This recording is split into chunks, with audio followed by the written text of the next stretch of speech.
my role is not to get everything done perfectly. My role is to actually help everybody do their job better. And so if I can focus on just enabling every team to function to their best and be there to assist them, putting processes that would help them communicate the necessary information to help them, then I'm playing my role correctly. Introducing Gladys Kong, the Chief Operating Officer of Near. Join us on the Second in Command podcast today as we welcome Gladys Kong, the accomplished COO of Near. With an impressive background in building Uber Media and leading teams across India, Australia, and Europe, Gladys brings a wealth of experience to the table. As a former CEO and now COO, Gladys will share her insights on the transition between these roles and the valuable lessons she's learned along the way. She'll also discuss the impact of acquisitions on Near and the cultural shifts brought about by the pandemic. Don't miss this opportunity to gain valuable knowledge from Gladys Kong as she offers her perspectives on leadership, growth, and navigating the ever-changing business landscape. Tune into the Second in Command podcast for an engaging conversation that will leave you inspired and ready to tackle your own leadership challenges. Please also check us out on our Second in Command podcast YouTube channel as well. So Gladys, welcome to the Second in Command podcast. Thank you very much. Thank you for having me. Yeah, looking forward to learning from you today. So it's interesting, you were at one point the CEO of a company based in the United States, and you've merged or were acquired by more of a global brand. Is that true? And can you walk us through kind of how that went? I ran a company for about 10 years in the US called Uber Media. And in 2020, we started talking to Near, which is a global company, started in Singapore. And in 2021, we completed an acquisition. So Uber Media became part of Near and then joined Near in 2021. What was that like being acquired by them? And how did your role start to transition from really being the entrepreneur, CEO running the business to now being part of a global team and a global brand and being the COO? It's quite a transition. If you add in, a lot of people probably have forgotten that the pandemic was there too in 2021. So the whole process was interesting in that I never met the Near team in person until late in the transaction because of the world being closed in travel at the time. And so it was great in that we learned a lot about how to become a bigger company and a global company. And that prospect was exciting to me, to take a small US company and merge it to become a larger global company. And so I learned a lot in the process of even completing the merger. And then once we combined in 2021, I felt like we started running a marathon at the speed of a sprint. Because there's so much in the growth, so much going on in fundraising, and then ultimately decided to take the path to become a public company. So that journey feels like it was happening very fast and growing at a very rapid pace. Yeah, what were the lessons? What do you think you pulled from that period of transaction? I think we are a group of entrepreneurs that we are super optimistic, and we went onto this thinking we know exactly what we need to get done, and that was never the case. You just learn a lot along the journey, and it's actually quite complicated, and it requires a lot more than optimism and our skills as entrepreneur. A lot of it is procedural. A lot of it is just the whole process needs a lot of detailed attention. And so I feel as a group of entrepreneurs, we all learned a lot in the past 18, 24 months, and myself especially. What would some of the lessons be that you did learn? And could you flip it and go from here's some of the lessons, but could you give some advice to people if there are people out there that are going to be going through a similar transaction? Yeah, I think as part of the merger first, I think that if I were to do it again, the lessons I learned was we got to have to plan ahead. What would it really be like to operate as a combined company? I feel that we obviously were trying to combine preserving what made the companies worked before and trying to continue to run as such. But I feel when you combine multiple companies, you need to figure out the right process to really combine the process in an optimized function way to effectively operate a business. And I think that if I were to do it again, I would make a much more solid plan and set the expectation correctly of the employees, because changes will come. And I felt we go into it being very optimistic, and maybe a lot of things can be the same, but in retrospect, it couldn't be. What are the core parts of the businesses that you should merge or combine first? And what do you think that you maybe tried to combine or merge too early that you could have, delayed or let go for a little longer? I think the products, and if there are similar products, we ultimately were managing too many products. That then we decide to integrate and make sure that we have a very cohesive product as one company. I think that could have happened sooner. And I don't think we did anything too soon. I think we probably waited too long to do everything where there was a period of no change. And then all of a sudden we realized we really need to make some changes. And I think the expectation was a little bit rapid there. What are some of the changes that you would say companies should do quite early then? I think the planning of how the teams were to work together, with the focus of what team is responsible for what, and how we work together and communicate as a global team. Those are things that I would probably make better plans if I were to do something like this again. What do you think changes? Your perspective must have really shifted as well from being a U.S. company. Were most of your companies or most of your employees U.S. employees? I need to think about, when I communicate, what are the team members hearing? Because if I was speaking to the Asian team versus the U.S. team, I feel the same words may be taken differently. So even the way I communicate has to be more tailored to the audience, and just to make sure everybody receives the same message. Sometimes it cannot be the same words, or sometimes I have to elaborate a little more so that everybody understands, because there is cultural differences, how people hear what is being said. I also think it's different in that the U.S. team will be less concerned about raising their hand and asking me questions.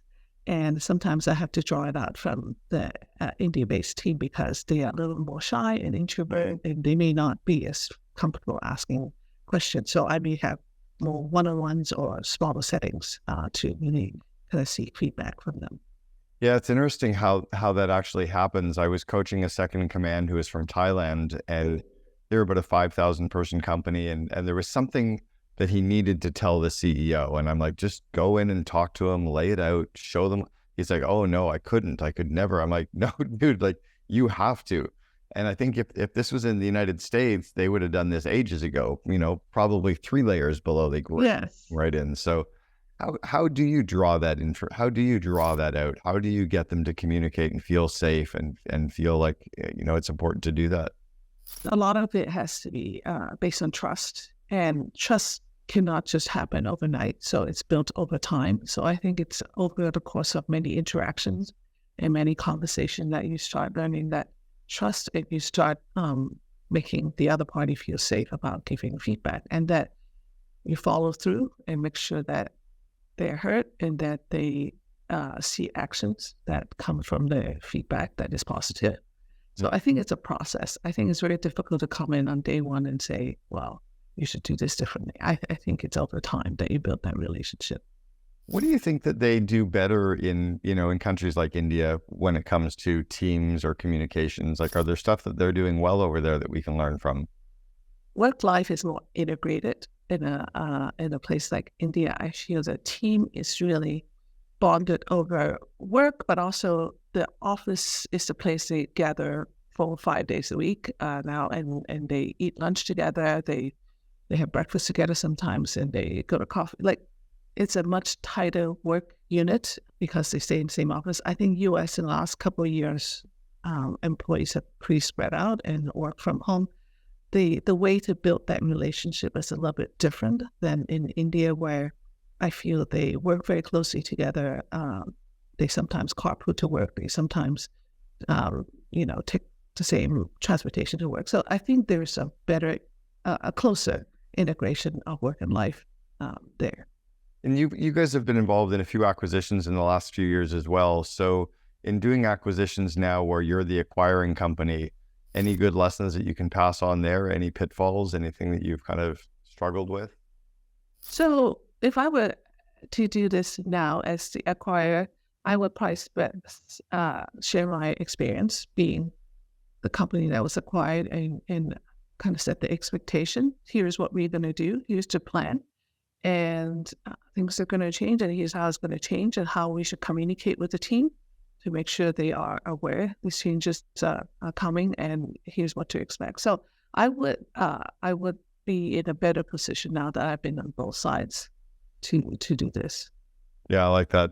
Now, in your role, you've also transitioned now from being the CEO to the COO. What changes? What are the big differences between those two roles from your perspective? You're one of the rare people who have done both roles. Some people go from COO into CEO, some from the CEO into COO. What are the differences from the two roles that you've played? For me personally, being the COO, I get to not have to do as much of the stuff that I don't really like to do. So CEO, I actually don't like to speak publicly that much. So being the CEO, sometimes I have to do a lot of that. And I feel that I don't have to do as much right now. Managing relationship with board members, investors, that also is not something that I have to do right now because our CEO has taken that. So I get to focus on what I really love to do the most is really working with teams and kind of helping them be their best selves and put in processes that help make the company operate more effectively. Those are things that I love doing. But being a CEO, you kind of have to do everything. And now I get to focus more on the things that I actually love to do.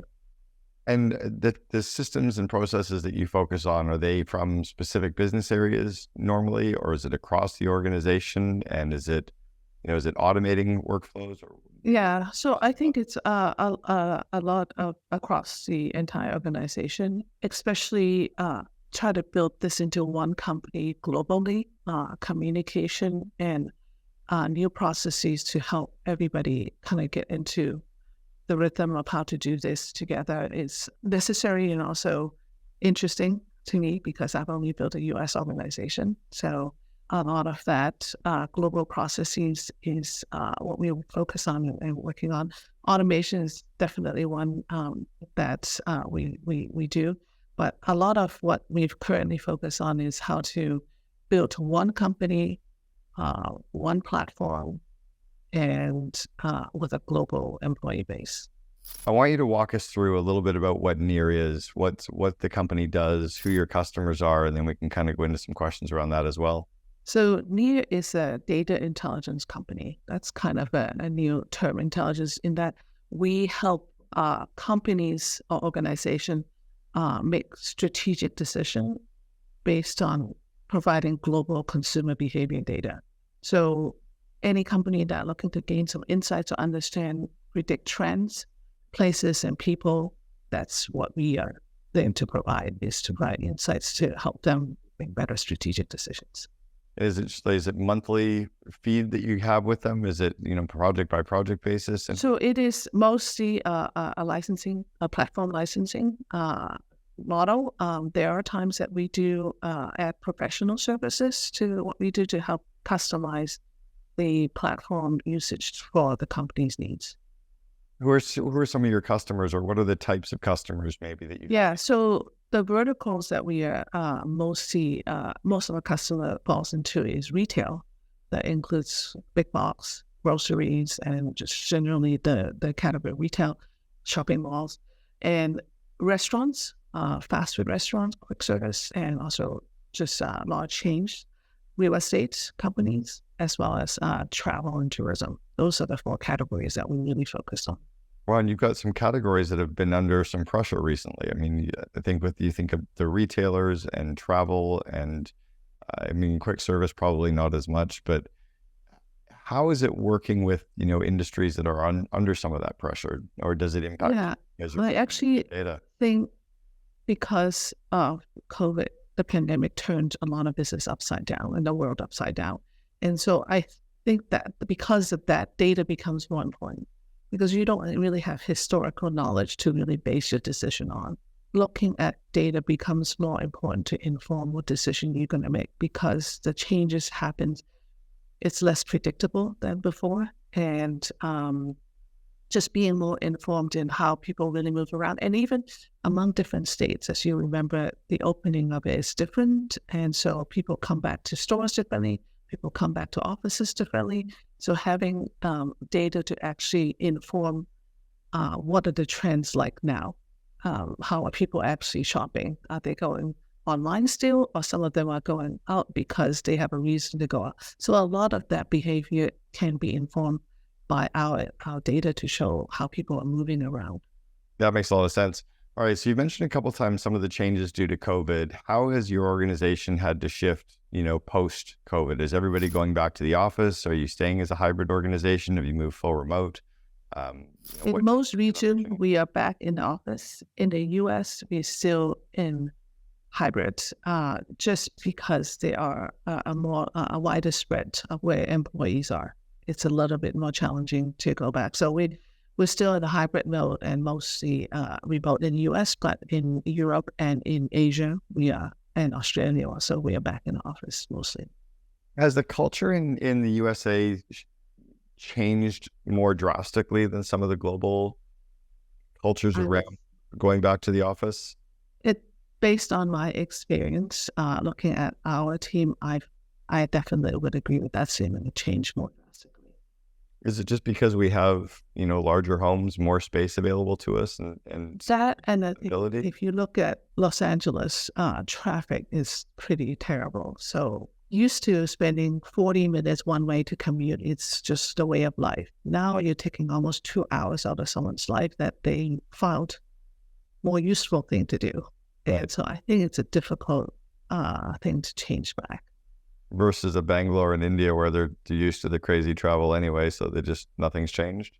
I think there is a change too. I mean, traffic is bad there as well. But I think the office environment, I feel it's maybe more important for the team, and they don't find it as drastic a change to come back to office. Yeah. It's not that they don't find a change. I do think that everywhere else they find a change as well. But I feel in the U.S., as you highlighted, I think it's more drastic. You've got, in your role right now, how many employees do they have globally with NEAR?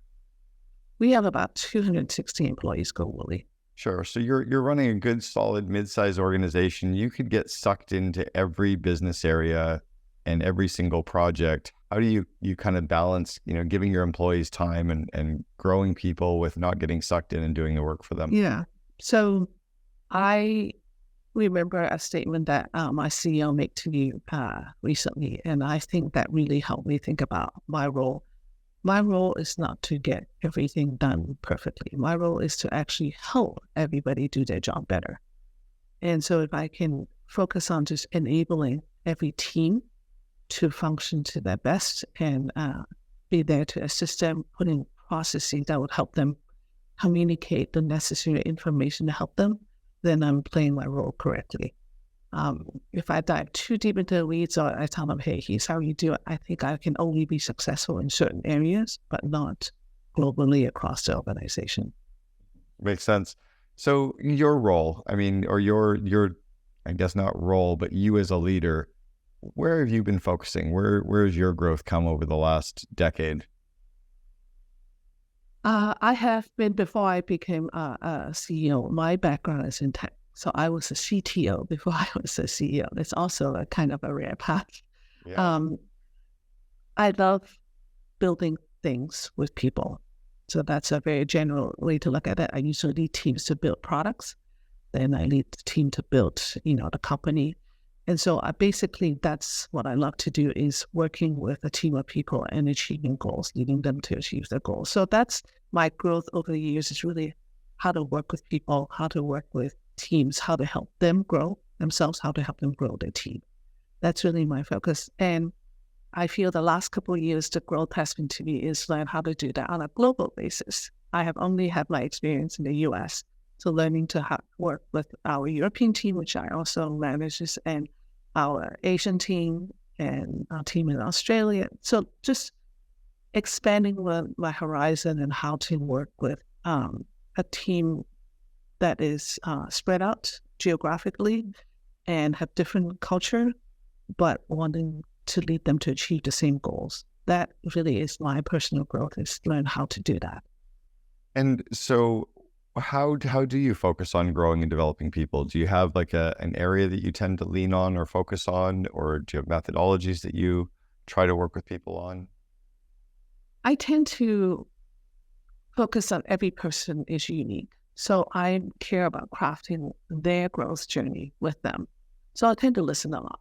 I meet with people and I sit there and I listen and I learn and I kind of validate by telling them, hey, this is what I observed. Do you see that? And so then I give my advice based on what I learned about the person, how I see them growing, and having them validate that's really where they want to grow. So I feel that's my strength, is in listening and observing and then offering my advice based on my observation of people.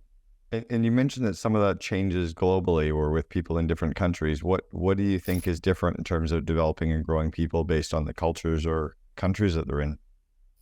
The vision of growth is different, even if you take a US employee and an India-based employee. Secondly is I need to work a little harder to draw out what they really want instead of what they think they should be doing. I think in India it's a very competitive space, especially in tech. So everybody is trying to get ahead and continue to grow their career.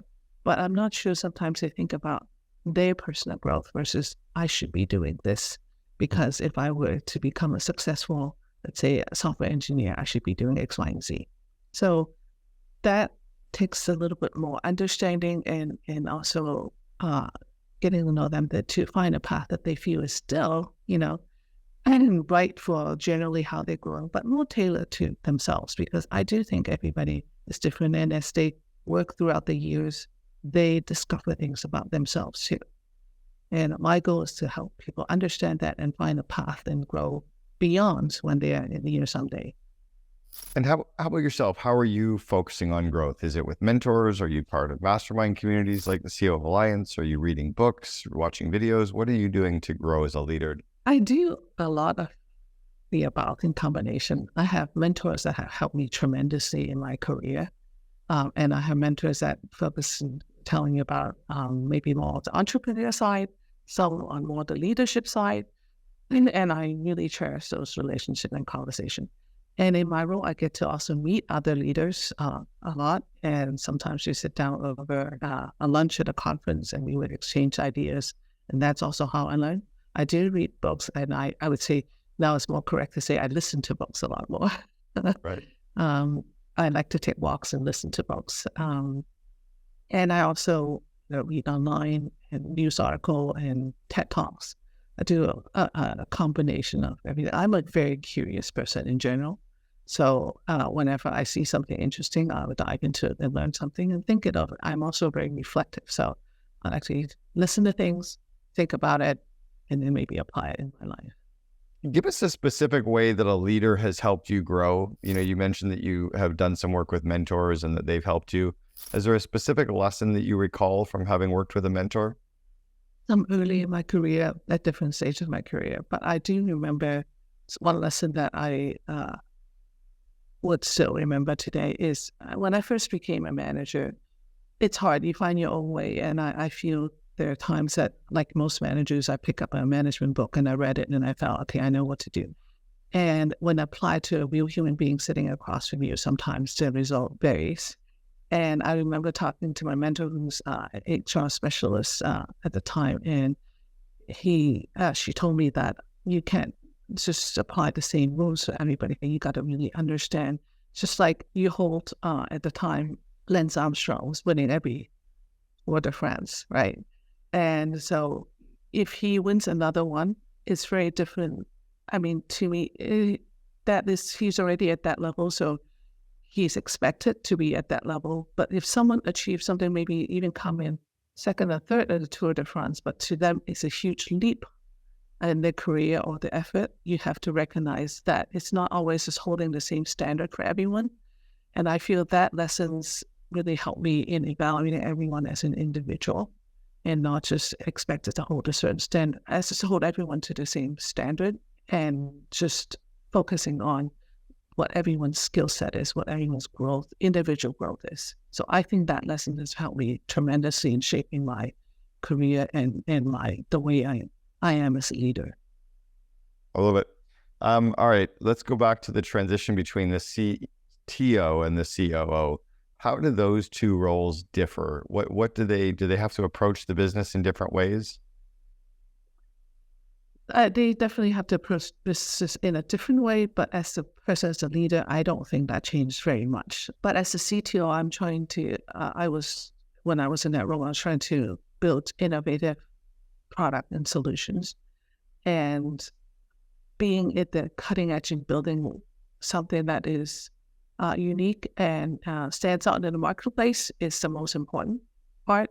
Today, when I look at that, if a CTO comes and tell me I got to build that, I got to ask, like, how do you build it cost effectively? How do you make it scalable? How do you deploy it across the globe? Those are things that I think about now that I didn't used to think as much about when I was only the CTO. That's interesting. I like that perspective a lot. All right, I want to go back to the 21-year-old Gladys and give her some advice. What advice would you give to the younger you know to be true today? I often sit back and think about if I only had the wisdom and experience I have now to relive my 20s and 30s again, how great would that be? But I guess you're supposed to live those years stupidly. So I would say, if I pat myself on the back, I would say there's something I did right over the years that I would tell my 21-year-old self to keep doing, is to keep a very positive attitude and a healthy level of optimism, because I felt that helped me through life a lot. Some of the things that I would also tell my 20-year-old self, which I tell a lot of people nowadays, is don't let fear stand in your way of pursuing anything. You got to factor that in and just give it a shot sometimes. I think a lot of times before anybody stop us, our fears stop ourselves in pursuing some opportunities. We overthink it, or we just fear the consequences may not be what we expect. So I would say that's something I would tell my young self. A couple other things I would tell myself is keep building those meaningful relationships, because I think those go through life with you. I have a friend that I made at age 11 that's still friends with me today, and we don't have to talk every day. We talk maybe once every so often, but those are lifetime meaningful relationships. I think that would carry through. That would help us along the way. The other thing that I think is very important, I would tell myself, live in the present. Really enjoy the journey, because I feel as myself at a young age, I was always trying to get to the next level, the next stage. So I worked very hard to get there. And I feel sometimes I didn't live in the present as much and enjoy those moments as much as I should have. So I would say I would balance a little bit more by enjoying the present, but focusing also to advance my career, and keep moving forward in life. Well, I've enjoyed this present moment and learning a little bit about you and a little bit about Near. Gladys Kong, the COO for Near, thank you so much for sharing with us on the Second in Command podcast. To be a really good COO, you have to be good at operations. You have to be good at basic company systems, right? That's the exact thing you don't want to do as a CEO. What I would suggest for anyone who wants to have the seat is to say, can you give up the control of being the one who decides how things are done and just start saying, here's what I want to happen,